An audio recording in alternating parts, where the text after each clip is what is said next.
Hello, everyone. My guest today is Yash Shah. He did his mechanical engineering and then worked as an investment banker before founding his current company, Gridle. He is a CNBC TV 18 Young Turk Kairos Fellow and MITx bootcamper. Currently, he serves as co-founder and chief executive at Gridle, where he looks after finance, resource management, and business strategy. Yash, are you ready to take us to the top? Yep, absolutely. All right, break down your background real quick before we talk about Gridle. So what does the CNBC TV 18 Young Turk mean? So CNBC basically runs a program where it honors 12 entrepreneurs every year who've built phenomenal companies or phenomenal startups. And so the award is called Young Turk, and CNBC is one of the television channels that we have over here. And so that was the award that we got in 2016, which was CNBC TV 18 Young Turk. Yeah. Oh, very cool. Okay, what's the company doing? What's your business model? How do you make money? So company essentially offers a cloud-based solution for teams and enterprises to collaborate and communicate internally.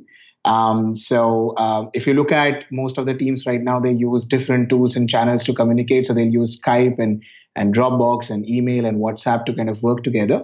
And so Gridle essentially forms a centralized platform. So you can communicate through your tasks, files, chats, audio, video calls within your teams around projects and on the go in just one place. And just by the act of unifying all of these tools and platforms in one place, it increases productivity by anywhere between 11 to 13%. And so we are a software as a service provider. We charge $5 per user per month. So that's pretty much it. It's kind of simple and robust platform. We've got about about 100,000 users, over 500 enterprises who are using our platform globally. 500 enterprises, they're all paid?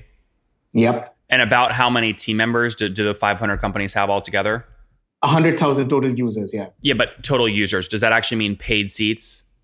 So total number of registered users is north of 250,000. 100,000 are the paid seats of these 500 enterprises. Okay, so can I take 100,000 times 5? You're doing about 500 grand a month right now? So our revenue model has been changing. So in a lot of enterprises, what we do is instead of doing a month-on-month licensing, we essentially offer licenses which are let's say either 3 years or 5 years, or in some cases even perpetual. So month-on-month, a number that would be closer is 250,000. Okay. But then there are a lot of other. So just to be clear, you're doing 250 grand a month right now in revenue? Yeah. Okay, that doesn't include I don't care about plans where you sell for a lifetime. That's not SaaS. You're purely monthly recurring revenue. You're doing about 250 grand a month. Yeah. Okay. And so that's obviously across those 500 customers, which means each customer pays on average, what, about $500? So it actually depends because a lot of our customers are fairly large customers. So it varies. So we have some customers who are 35 people strong, some customers who are 8,000 people strong. So that's why I said average. So the average would typically be around 200 to 250 people per organization. Okay, but that doesn't. Okay, if it was 200 people per organization, right, times 500. So that's not where I'm dividing 100,000 divided by 500. That's not the division. So it's essentially a mean stack. So if you see the graph of the total number of each company and how many average employees that they have, it will come to around 200 to 250 people per organization. Okay, again, you said you had 500 paying organizations, correct? Yeah. So if the average is 200, I can take 200 times 500, and it means you've got 100,000 total paid seats, correct? You can say that, yes. Well, correct me if I'm wrong. I'm multiplying the numbers you're giving me. Is that accurate? That is that. So the most number of enterprise have anywhere between 200 to 250 team members. But then there are companies who have a lot smaller. So there are companies who are 30 people strong. And then there are companies who are 8,000 people strong. I understand that. I'm asking, across your 500 paid accounts, do you have about 100,000 seats? Yes, okay, got it. So why doesn't the math work out? When I take 100,000 times your $5 per seat price, you should be doing 500 grand a month. You're doing half that, 250 grand a month. Why? Because a lot of those 500 enterprises, we've got an on-site deployment, or it's a solution deployment where we've sold a lifetime license. Okay, got it. So got it. The 250,000 bucks in SaaS revenue, that's not including all the one-time That's not the total revenue. Yeah. Okay, got it. But I just want to talk about the SaaS side. So 250 grand per month right now, which means, divide 500 customers into 250 grand a month. That means each customer is paying about $500 per month in SaaS revenue. Now, obviously it's different based off because that's an average. So I get it. Walk me through, put this on a timeline for me. When did you launch the company? What year? 2013, we got registered, but we launched the product end of 2014. 2014. Okay. And did you bootstrap or raise capital? No, we raised capital. So we've raised 3 rounds of funds thus far. The third round is something that we are yet to announce. The first round was very small, about $20,000, which was seed capital from one of the incubators over here in India, which is the oldest incubator that we've got in Ahmedabad. And then the second round was from a group of angels, which was about $100,000. Okay. And how much total have you raised to date? So 120,000 in announced and more than $1 million in unannounced capital. Okay, got it. Very good. So call it kind of 1.1 million kind of total. And when will that round close, do you think? So the round is already closed. We will essentially announce sometime in the first quarter of next year. Oh, very good. And who was it, equity or debt? All of that is equity. All of debt is equity? No, all of the funds is equity. Okay, got it. All equity. And so what's the funding environment like in India? Or did you raise that capital from the States or somewhere else? No, so we all of the funds that we've raised is exclusively from India and from Indians. And I love that. So the environment is pretty supportive. Of course, the people over here are a little more risk averse, so they would like to invest in companies that start generating revenue as quickly as possible. So you'll see not a lot of B2C companies at an early stage getting funds unless they are absolutely cutting edge. But B2B startups, it's fairly easy to raise funds. So if you're generating even a sample amount of revenue or even certain validations that you've kind of cross-verified or you've validated, then it's fairly easy for you to raise funds over here. However, those numbers do not match the amounts in which the funding happens over there at Silicon Valley or out here in Singapore. Sure. And so on and so forth. But yeah, so it's similar. So in the sense, if you're looking at an adjustment, in the sense, if you're looking at income disparity, then the funding disparity is kind of in the same trend. So if I were in Silicon Valley and I was starting this startup, I would have raised probably $1 million when I raised $100,000. But then I can do the same amount of work with 100,000 that I can do with $1 million in the Valley. Understood. What does growth rate look like today? So if you're doing $250,000 a month today, what were you doing a year ago? So a year ago, we were not doing that well. So we were doing about 40,000 in month-on-month revenue, which is good for that time because we were only about 8 people strong at that point of time. Today we are 32. Okay. Where's everyone based? Yeah, all of us are based over here in Ahmedabad, India, from the same office. That's great. Place. So 32 people based in India, 40K per month in October 2017. Now you're way bigger than that, 250 grand per month. Where did all the growth come from?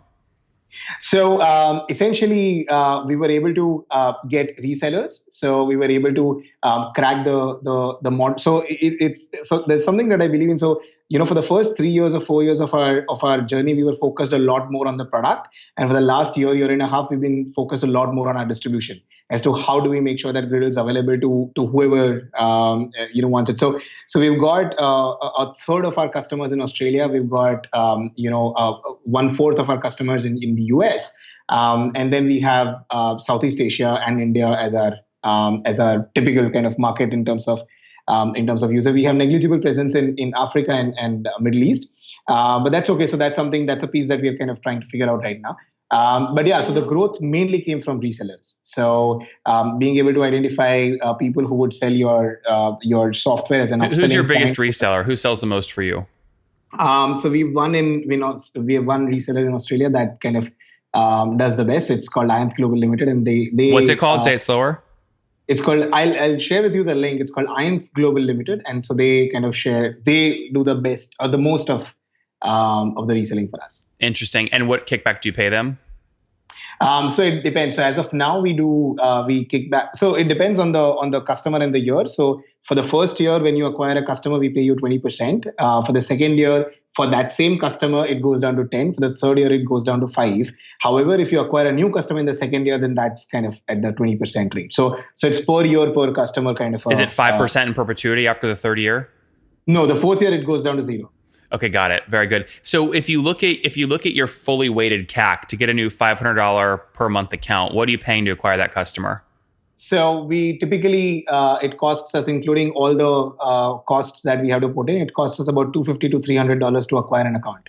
Okay, $300. And that's again, including your sales team, content people. Everything. In case if we have to travel, in case which does not happen very often, but in case if we have to travel, anything and everything. So less than a 1 month payback period, because people are paying $500 a month and you cost $300 to get them. No, it's not 1 month. So it typically takes about 3 to 3.5 months, because when you say 1 month payback period, you're assuming that the organization will kind of start using Gridle at once, which is typically not something that happens. So everybody since we have a $5 per user per month price point, so everybody in the company or the organization kind of starts using Gridle over a period of time. So we don't start generating $500 from the first month itself. I see. And what does your churn look like today? It's currently last month it was 2.5%. That's logo churn? Sorry? That's logo churn or revenue churn? No, that's user, the paid account churn. So that's revenue churn. Okay, that's revenue churn. Got it. Very, because sometimes high ARPU accounts churn. And that's per month. Yeah, I understand. And why are people churning? How are you driving churn down? So that's something that we are yet to focus on. We've not yet focused on in terms of, and so the first thing that we've done is kind of trying to make the product as good as possible and all of those things. But outside of the product, we don't have a comprehensive strategy as of now to drive the churn down. It's essentially, as of now, the churn does not hit our revenue goals and pipelines. However, that's going to be our first priority starting first quarter of the next fiscal, which is April to June quarter. Very good. All right, Yash, let's wrap up here with the famous 5. Number 1, what's your favorite business book? It's 0 to 1 by Peter Thiel. Number 2, is there a CEO you're following or studying right now? It's the ex-CEO. It is Kunal Shah of Freecharge, who sold Freecharge for $450 million over here in India. Who sold what? So the CEO's name is Kunal Shah. He was founder and CEO at a company called Freecharge. Freecharge. Spell the company name. FREECHARGE. Freecharge. Okay. Yeah, and he sold the company to Snapdeal. Yeah. And what is your favorite online tool today for building your company? It's intercom.io. Yeah, that's a good one. Number 4, how many hours of sleep do you get every night? I sleep 9 hours a day. 9 hours every night. That's great. And what's your situation? Married, single, kids? Just got married. Congrats. About 6 months ago. Thank you. And kids are a long time ago. Yeah. Okay, good. So no kids yet. And how old are you? I'm 28. 28. Last question. What do you wish your 20-year-old self knew? That it's going to be harder than it looks, and that if you, which is something that turned out to be true, but if you kind of stay in there long enough, you'd eventually crack it, because for the first 3 years, it was essentially almost zero revenue for the company. Guys, it's harder than it looks. Team productivity company Gridle launched back in 2014, just past 250 grand per month in revenue. That's up from 40 grand a month back in a year ago in October of 2017. They've got about 500 customers paying, call it $500 per month. They've done that by just raising $1.1 million, so fairly capital efficient. 2.5% revenue churn per month today, spending about $300 to get a customer. 3.5 month payback period. Team of 32 people based in India. Number 1 growth channel, Resellers. Yash, thanks for taking us to the top. Thank you, Nathan. Thank you for your time, and hope you enjoyed it.